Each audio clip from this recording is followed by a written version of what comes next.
You chose to basically abandon all social media for 3 weeks, except for LinkedIn.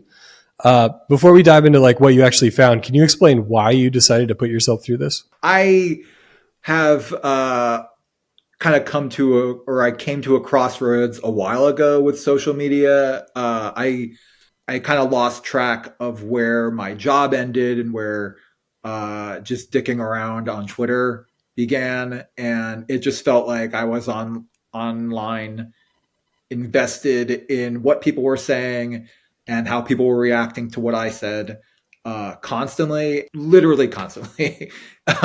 And it just, I needed a change. I needed a big one, and I knew a vacation wasn't going to do it. So social media was a part of why I left my job. I had said to myself and to others that, well, I have to be this online.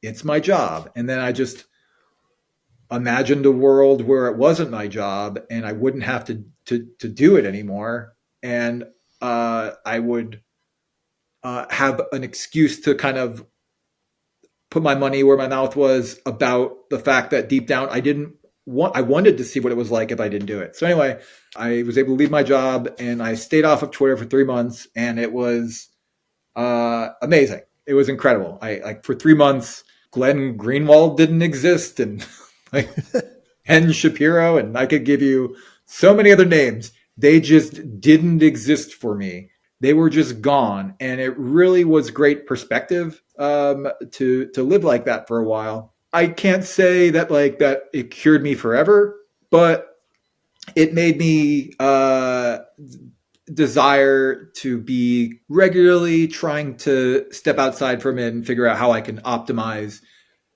how I interact with social media. I left social media, or I left Twitter at least, right just before Elon Musk bought it. So that kind of overlapped. I thought, as an experiment, what if I tried something entirely new, which was LinkedIn. It's not new to the world at all. It was only new to me because I never really used it for my career in much of any kind of way.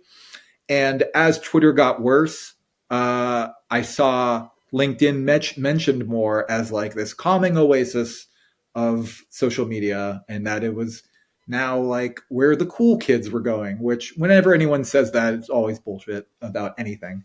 But anyway, I was interested, and I knew it would make an interesting experiment. So I thought, what if I try only using LinkedIn for my all my social media needs for the arbitrary period of 3 weeks.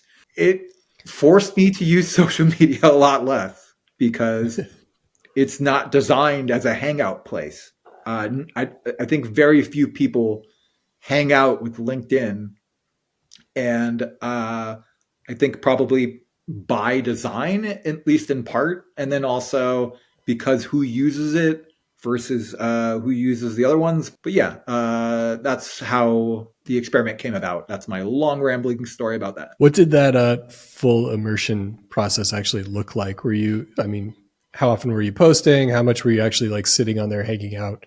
As you said, that's not really what it's designed for. I would wake up in the morning, and I tend for news to toggle between New York Times, The Guardian, and CNN.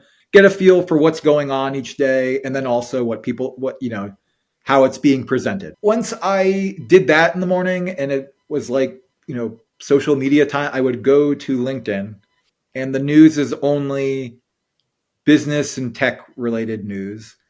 And you can see what people are saying about it. And it was never that much. People tend not to be jokey. It's not that there's a total absence of humor. It's just that humor can only exist in service of a point. It's never its own end on LinkedIn. That was what I found, was just nobody was being humorous for its own sake. Sometimes that was kind of refreshing. It's an experience, I think, on Twitter where something will happen and everyone is making the same joke, or there's 3 variations of a joke to make, and you're introduced to an idea and exhausted by it instantaneously. That doesn't happen on LinkedIn, and it's kind of refreshing. People aren't on there just to be jokey. People tend to be like, I was at this conference and here's what I learned. I was having a hard time hanging out, and that seemed to be a good and healthy thing. I never spent hours on it. It doesn't seem like a lay in bed and scroll around app.